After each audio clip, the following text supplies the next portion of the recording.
Estuvimos viendo la última semana, hermanos, la última vez que compartimos, cómo Jesús tuvo que tratar con Pedro para que él pudiera hacer la obra de Dios, para que él pudiera tratar con los nuevos convertidos. Entonces vamos a seguir con esa misma línea sobre cómo tratar a los nuevos convertidos. No es necesario que los nuevos convertidos tengan dudas acerca de su conversión. De hecho, es absurdo que alguien exprese dudas sobre si está a favor del gobierno de Dios o no, poniendo ese ejemplo. Lo mismo que sería absurdo dudar si uno está a favor del gobierno de su país o de otro, o de que si uno ama a una persona o no la ama. Suponer que hay virtud en dudar si uno es cristiano es una astucia del diablo. Dime, vecino, ¿estás a favor de nuestro gobierno o prefieres el de Rusia? Bueno, tengo algunas esperanzas de que apoyo nuestro gobierno, pero también tengo muchas dudas. Sería increíble. O sea, que alguno dudara sobre su lealtad o su amor a su país o a su gobierno o algo. Mujer, ¿amas a tus hijos? Bueno, a veces tengo la esperanza temblorosa de que los amo, pero ya sabes que incluso los mejores tienen dudas. O sea, no escuchamos eso. Si una mujer se le pregunta que si ama a sus hijos, normalmente dicen yo amo a mis hijos y busco lo mejor para ellos. No hay dudas en cuanto a eso. Bueno, lo mismo es con el cristianismo. ¿Amas a Dios? ¿Quieres vivir para Dios o no lo amas? Entonces, el poner dudas es como decir, bueno, pues sí quiero hacer las cosas para Dios, pero también quiero hacer las mías. Entonces no lo amas. Entonces, eh, ¿quién querría tener a una esposa así? Hombre, ¿amas a tu esposa, a tu familia? Ah, ya sabes que somos pobres criaturas que no conocemos nuestros propios corazones. Esa es la respuesta religiosa que mucha gente hace en cuanto a Cristo. Creo que los amo, pero tal vez estoy equivocado. Ridículo. Normalmente la idea misma de que alguien exprese dudas hace que su piedad sea verdaderamente dudosa. O sea, cuando alguien tiene dudas en cuanto a su entrega a Cristo, su entrega a obedecer a Dios, a vivir para Él, hay algo dudoso en lo que está diciendo. Un cristiano verdadero no tiene necesidad de dudar. Y cuando alguien está lleno de dudas, normalmente deberías dudar por él y ayudarlo a dudar. En otras palabras, hay que acrecentar esa duda y la acrecentamos tratando de decir, buscando qué es lo que te hace dudar. Y entonces, examinando sobre qué es lo que lo hace dudar, podemos ayudar a encontrar la razón verdadera por la cual está dudando. Esposo, ¿amas a tu mujer? Sí, el ejemplo que le he puesto. No lo sé, a veces pienso que sí, pero ya sabes que el corazón es engañoso, así que debemos ser cuidadosos y no ser demasiado confiados. Esa es la respuesta religiosa. La respuesta religiosa es poniéndolo para Cristo. ¿Amas a Cristo? No lo sé, a veces piensas que sí amo a Cristo, pero ya sabes que el corazón es engañoso. En otras palabras, que lo está engañándose a sí mismo. Así que debemos ser cuidadosos y no ser demasiado confiados. ¿Qué hay con ese pasaje de que el corazón es engañoso? Bueno, que la persona en un momento de sentimientos puede decir que sí ama a Dios, pero en sus hechos no se muestra que lo ama a Dios. Entonces, él está juzgando por su emoción del momento, pero no por los actos concretos o la intención de vivir para él. A eso se refiere el corazón engañoso. A eso es cuando nosotros podemos decir que se duda de la persona ama a Dios o no ama a Dios. Porque la persona basa todo en cuanto a la emoción o actos religiosos que hace la persona y no a hechos concretos.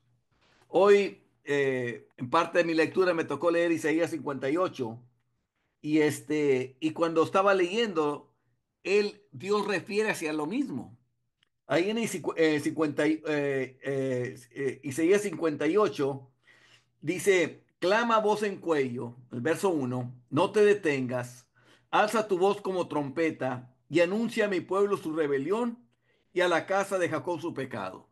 Se le está diciendo, muéstrales cuál es su maldad. Y dice que me buscan cada día. A ver, eso parece que es algo bueno. O sea, ¿cómo que eso va a ser un pecado que me buscan cada día? Segundo, y quieren saber mis caminos. Hoy, o sea, estas dos cosas, buscarlo cada día y quieren saber mis caminos, no parecen ser pecado eso. Sigue, sigue añadiendo, como gente que hubiese hecho justicia y que no hubiese dejado la ley de su Dios. Ahí está. Como gente que hubiesen hecho justicia, ¿qué está diciendo? Que no hacen justicia, que no son justos. Y dice, y que no hubiese dejado la ley de su Dios. Quiere decir que ellos dejaron la ley de su Dios. O sea, combinaban en su vida el hacer maldad con buscar a Dios cada día. En hacer maldad como queremos saber más de tus caminos. O sea, es solamente querer saber, pero no el vivirlo. Dice, me piden justos juicios y quieren acercarse a Dios. Porque dicen, ayunamos y no hiciste caso. Humillamos nuestras almas y no te diste por entendido. ¿Y qué le responde Dios? He aquí que en el día de vuestro ayuno buscáis vuestro propio gusto. O sea, buscas lo tuyo propio, no lo que es de Dios. Y por eso ayunas, para usarlo como un medio para manipular a Dios, para que haga lo que tú quieres y no lo que Dios quiere. Entonces dice, y oprimís a todos vuestros trabajadores. He aquí que para contiendas y debates ayunáis, y para herir con el puño inicuamente. No ayunéis como hoy, para que vuestra voz sea oída en lo alto. Y dice, es tal el ayuno que yo escogí, que de día aflija el hombre su alma, que incline su cabeza como junco, y haga cama de silicio y ceniza. Llamaréis esto ayuno y día agradable a Jehová. O sea, todo eso son los ritos que ellos hacían cuando ayunaban. Hacían todos los ritos. Pero ¿qué le dice Dios? No es más bien que yo escogí, no es más bien el ayuno que yo escogí desatar las ligaduras de impiedad, o sea, soltar el pecado, soltar las cargas de opresión, de oprimir a la gente, y dejar ir libres a los quebrantados y que rompáis todo yugo. No es que partas tu pan con el hambriento y a los pobres errantes albergues en tu casa, que cuando veas al desnudo lo cubras y no te escondas de tu hermano. ¿Qué le está llamando ahí?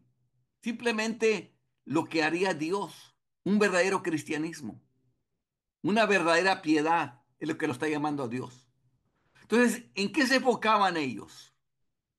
En los ritos religiosos y dejaban fuera los actos que muestran o que deben llevar esos ritos religiosos.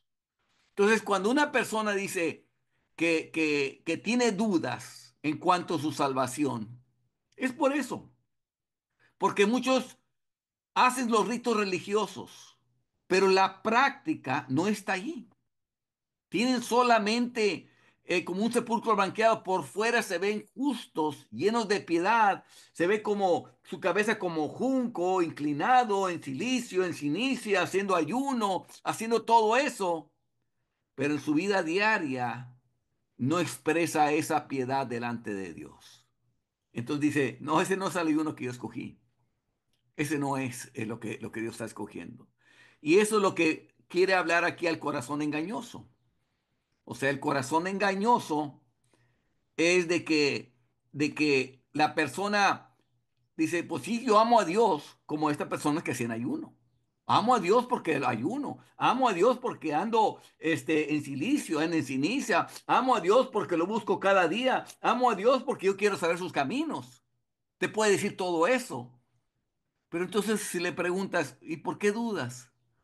Pues es que a veces hago esto, otro, y te empieza a hablar que todavía siguen las ligaduras con la impiedad.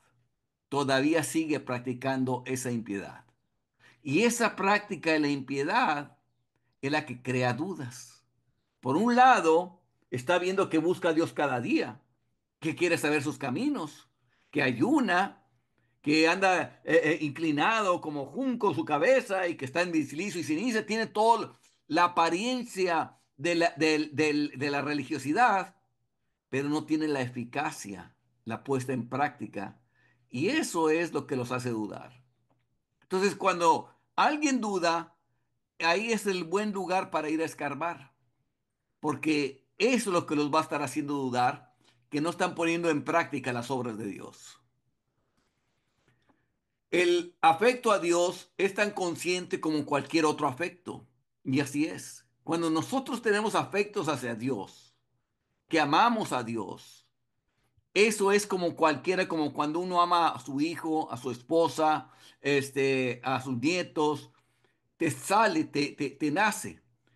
Y el afecto hacia Dios es lo mismo. Una mujer sabe que ama a su hijo. ¿Cómo? Por la conciencia. Ella es consciente del ejercicio de este afecto. Luego lo ve llevado a cabo en la acción todos los días. De la misma manera, un cristiano puede saber que ama a Dios por su conciencia de este afecto y al ver que influye en su conducta diaria. Esto es lo que hace. Esa conciencia afecta la conducta diaria porque queremos agradar a Dios en todo. Está en nuestra mente, está en nuestro corazón. Entonces, en todo queremos ser agradables delante de Él. En el caso de los jóvenes conversos, verdaderamente tales dudas surgen generalmente debido a que han sido tratados equivocadamente. No se les ha enseñado lo suficiente o no han sido humillados lo suficiente. En otras palabras, no entraron a fondo con la sonda. No entraron a fondo a toda su vida entregada para Cristo. Se vieron, se les interesaban más quedar bien con él y persuadirlo que convertirlo. Persuadir es darle ciertos argumentos para obtener un sí. Convertirlo es que deje su vida pasada y entre a una nueva vida con Cristo. Es distinto. Entonces, muchos están en el trabajo de persuasión a través de argumentos persuasivos, de hacerles ver los beneficios que le tocarían si la persona abraza a Cristo, ponerle todo el lado bonito, como lo hace un vendedor de carros, que te trata de mostrar que el carro está bellísimo, que tiene muchas cosas y todo, pero no les hace ver el compromiso que van a tener estar pagando mensualmente del mantenimiento y de todo lo demás, y los intereses que le van a estar cobrando. No les esconden esa parte. Entonces muchos hacen lo mismo con ellos. No solo eso, que muchos persuaden apelando al egoísmo de la persona. Te conviene que te conviertas a Dios. Te conviene porque Dios te puede prosperar. Te conviene porque Dios te puede sanar. Te conviene porque te puede ayudar a tus hijos. Te conviene, en otras palabras, es porque te conviene a ti que te conviertes a Dios. No porque ya quieres dejar de ofender a Dios con tu mala manera de vivir. O sea, la motivación está centrada en el hombre y no está en Dios. A eso le llamo yo que los quieren persuadir. Quieren darles a ellos algo que ganar en vez de quebrantarlos totalmente, humillarlos, hacerlos ver cómo ellos han ofendido a Dios, cómo han sido una lacra en el mundo, cómo todos ellos han ofendido a mucha gente, a su familia, a todos los que están alrededor, con su mala manera de vivir, y cómo ese tipo de vida es detestable delante de Dios y merece el castigo del infierno, y que Dios lo llama a esa persona que deje de vivir así para vivir solamente para Dios sin que tenga nada que ganar. Esa parte no se hizo completa. Y cuando no se hace esa parte completa, quedan dudas. Porque la conciencia donde están la ley de Dios no va a quedar tranquila hasta que la persona rinda completamente a Dios. Sabe que hay cabos sueltos y hay cosas que no se han sido puestas en la negociación con Dios. En otras palabras, que todavía no quiere vivir todo eso para Dios. Y por lo tanto, no se convierten, están ahí creyendo que son convertidos y están llenos de dudas. Y las dudas son legítimas, porque él sabe en su interior que no está viviendo para Dios. En cualquier caso, nunca deberían dejarse en ese estado, sino llevarlos, si es posible, a un cambio tan completo que no duden más. O sea, hurgar cuál es el motivo de la duda, y una vez que se identifica cuál es la duda, hacerle ver, ¿quieres servir a Dios o quieres servirte a ti mismo? ¿Viniste a Dios para servirte de Dios o viniste a Dios para servirlo a Él? Y normalmente ahí es donde queda la duda. Muchas de las personas dejan los pecados externos y todo, quiere decir que los dejan, perdón, de cometer. Sin embargo, las motivaciones o la intención con la cual vienen a Dios no las corrigen. Todavía siguen buscando a Dios por egoísmo, no por vivir para Dios y vivir para su prójimo, no, porque quiere algo a cambio. El mundo está hecho de tal manera que siempre busca algo a cambio, quiere algo que ganar, no quiere hacer nada gratis ni con un amor desinteresado. Siempre quiere sacar provecho, sacar ventaja. Si mueve un dedo, quiere sacar ventaja por haber movido ese dedo. Entonces, ese es el mundo, esa es la cultura. Todo esto te daré si postrado me adorares. Esa es la ley de este mundo. Entonces, venir con el Evangelio y decirle, no vas a ganar aquí nada, todo es que tú des a Dios porque tú lo has ofendido a Él, tienes que ir para Él. Y que no hay reciprocidad, muchos ahí donde no están dispuestos. Entonces, y ese es el problema, cuando no se corrigen las motivaciones por las cuales una persona viene a Cristo. Y ese tipo de motivación es algo que se tiene que arreglar, porque de otra manera no se convierten. ¿Por qué vemos mucha gente con amargura? Porque esperaba algo a cambio. Porque no esperaba que le hicieran algo mal. Porque esperaba que si se convertía a Dios, Dios lo iba a proteger para que nadie lo dañara, nadie lo lastimara, nadie lo dudara y todo le fuera bien. Y cuando no sucede, se amargan. Porque hay muchos con depresión porque esperaban algo. O sea, ese esperar algo es la cultura del mundo. Job dijo, desnudo salí del vientre de mi madre y desnudo voy a volver allá. O sea, él sabe que nada le prometieron y que nada tenía y que nada es dueño de él, que no puede esperar nada de nada. Entonces, por eso no atribuyó ninguna maldad a Dios.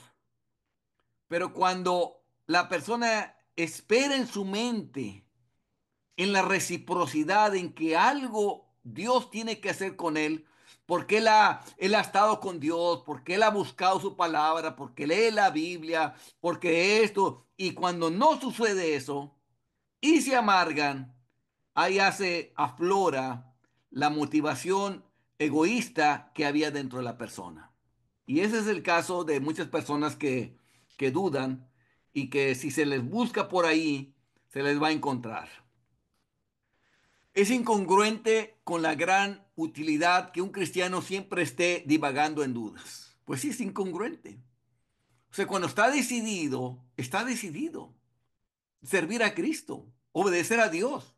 ¿Cuál es la duda de obedecerlo a Él?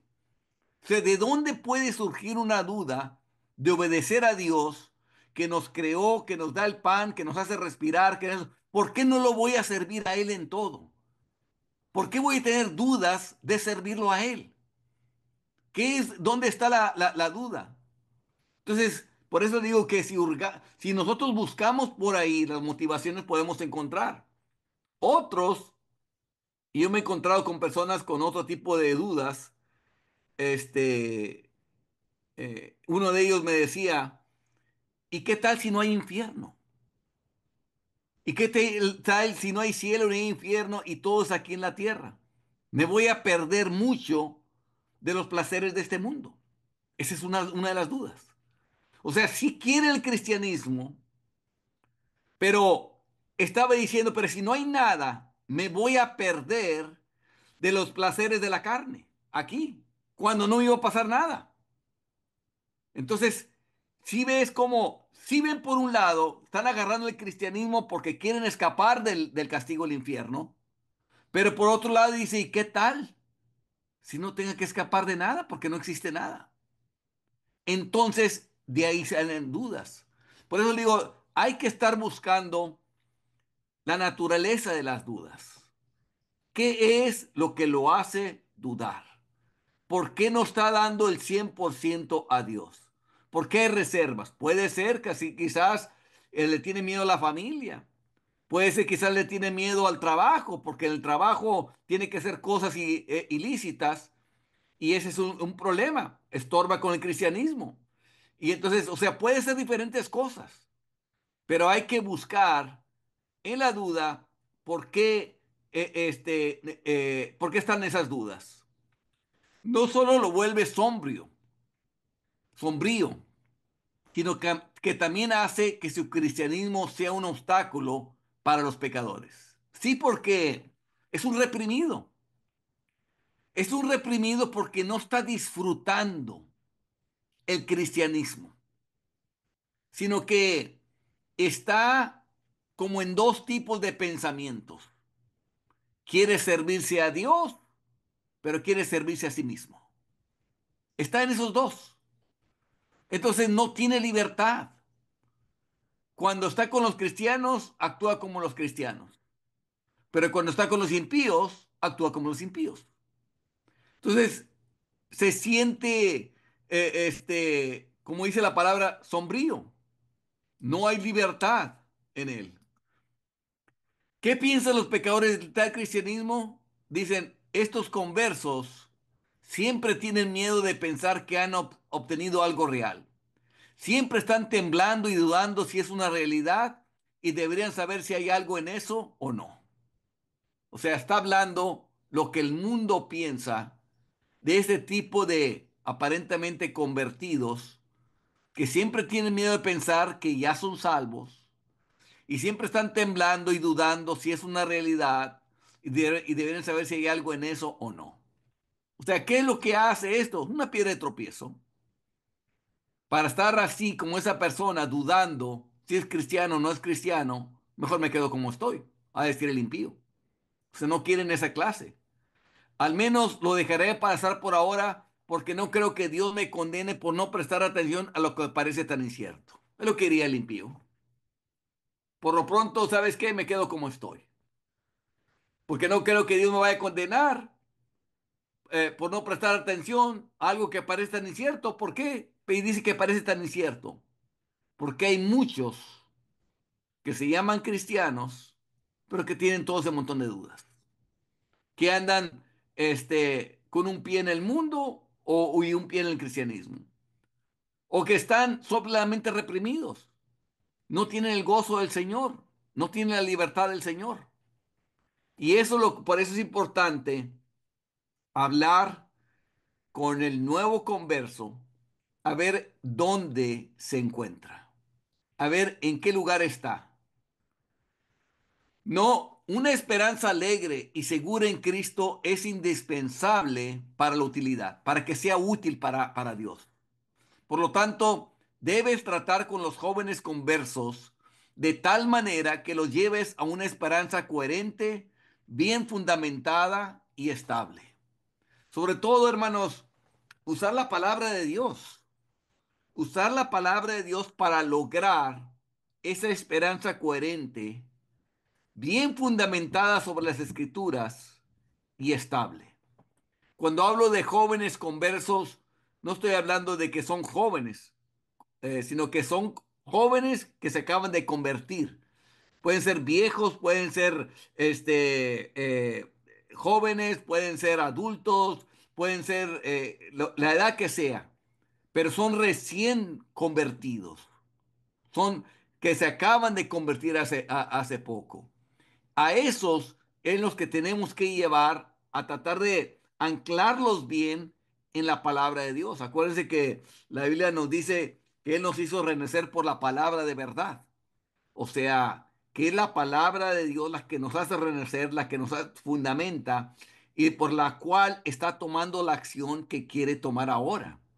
Porque la palabra de Dios dice de esa manera y Él quiere ahora agradar a Dios. Normalmente se puede hacer esto si se procura sabiamente, en el momento adecuado, y ese momento es el comienzo de su vida cristiana. Y no debes dejarlos hasta que se cumpla. O sea, al principio, al mero principio, cuando se está él dando sus primeros pasos, es cuando hay que abordar todo eso para quitar tropiezos en el futuro. Sí que hay algunas excepciones. Existen casos en los que las mejores instrucciones serán inútiles, pero esto generalmente depende del estado de salud y la condición del sistema nervioso. Esto es, cuando la persona no está bien físicamente. A veces encuentras una persona incapaz de razonar sobre un tema en particular, por lo que sus errores no ceden ante la instrucción.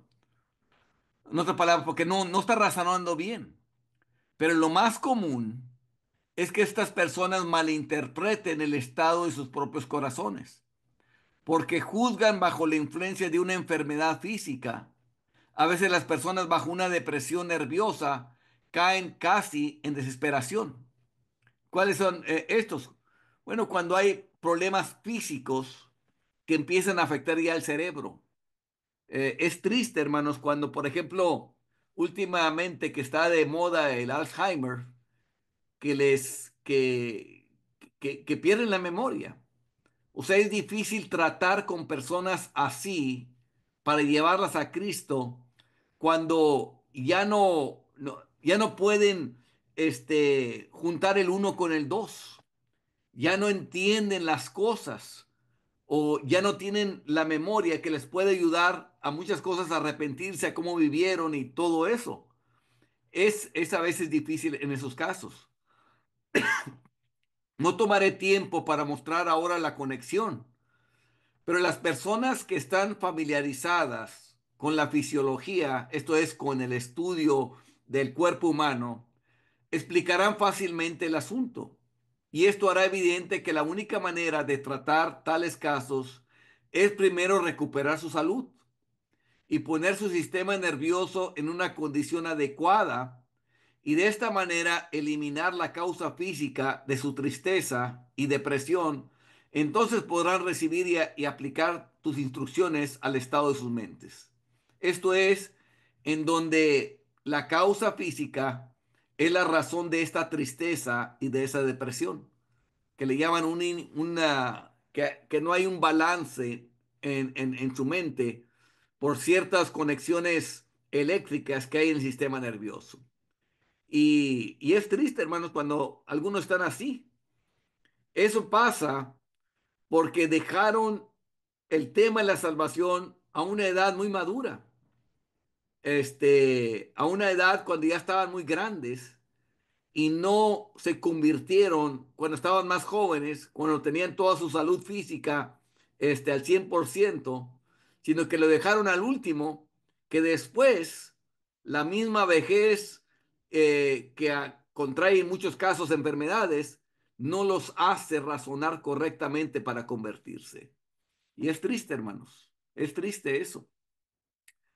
Pero si no puedes remover su tristeza, dudas y temores de esta manera, al menos puedes evitar hacer un daño positivo dándole instrucciones erróneas. Esa es la que nos queda a nosotros. Evitar darle instrucciones erróneas y darle las instrucciones correctas a los nuevos convertidos. He visto incluso a cristianos experimentados caer en este error, pensando que era necesario o virtuoso o una muestra de humildad estar siempre en duda, y Satanás aprovecharía esta debilidad y el estado de su salud para casi llevarlos a la desesperación. O sea, estamos hablando de nuevos convertidos que tienen duda en cuanto a su salvación. Entonces, este, muchos han considerado de que es hasta como una muestra de humildad. No, no es una muestra de humildad, porque la Biblia que dice todo lo que no proviene de fe es pecado. Entonces, y lo opuesto a la fe es la duda. Entonces, todo lo que es una duda ofende a Dios. ¿Por qué? Imagínate, voy a dudar que Dios me quiera salvar cuando Él dijo que sí me salvaría si yo me arrepentía y creía en Cristo. ¿Por qué voy a dudar de Él? Entonces quiere decir que no creo que Dios vaya a decir verdad, porque eso lo ha puesto claramente en la Biblia. Son las palabras de Él, que si yo hago esto voy a ser salvo. ¿Por qué voy a poner en duda su palabra? Dios no miente, Dios es real. Entonces, ¿por qué voy a poner en duda? ¿Por qué voy a poner en duda las palabras de Jesucristo? Cuando Él lo ha dicho claramente. El que oye mi palabra y cree el que me envió tiene vida eterna. Está claro.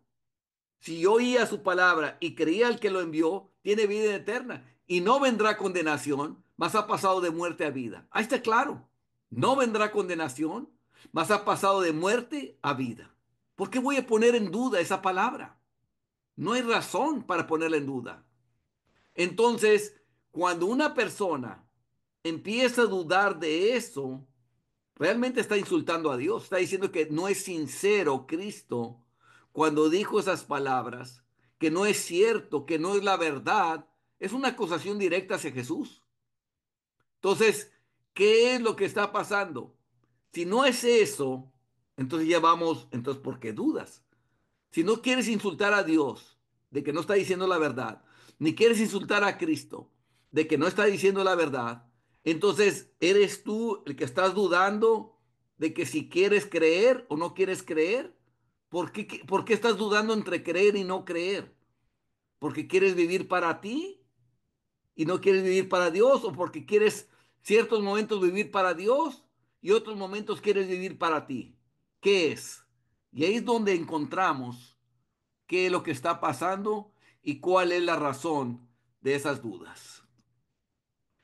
Debe protegerse de esto, evitando transmitir este error a los jóvenes convertidos. ¿Evitar qué? Que estén en dudas, porque Satanás aprovecha esa debilidad cuando están en dudas. Por eso tenemos que evitar eso. Enséñeles que en lugar de hablar alguna virtud en dudar, es un pecado tener alguna razón para dudar. Y un pecado si dudan sin ninguna razón. Y un pecado estar sombríos y disgustar a los pecadores con su desesperanza. Eso sí es pecado. Eso es lo que se les debe enseñar. Y no lo otro, de que dudar es una forma de humildad. Y si se les enseña plenamente lo que es ser cristiano y les haces ver claramente lo que Dios quiere que hagan y los llevas a hacerlo con prontitud y decisión, ordinariamente no se verán atormentados por dudas y temores, sino que serán cristianos claros, de corazón abierto, alegres y crecientes, un honor para el cristianismo que profesan y una bendición para la iglesia y el mundo. Exactamente. Y todo es al principio cuando vienen a Dios, cuando se le ponen las cosas claras de lo que ellos tienen que hacer para ser salvados. Cuando se les pone en todo eso y la persona está dispuesto y lo hace, no van a tener dudas jamás y van a ser muy útiles para Dios. Pero cuando están entre dos pensamientos que no pueden terminar de decidirse, es cuando surgen todas estas dudas.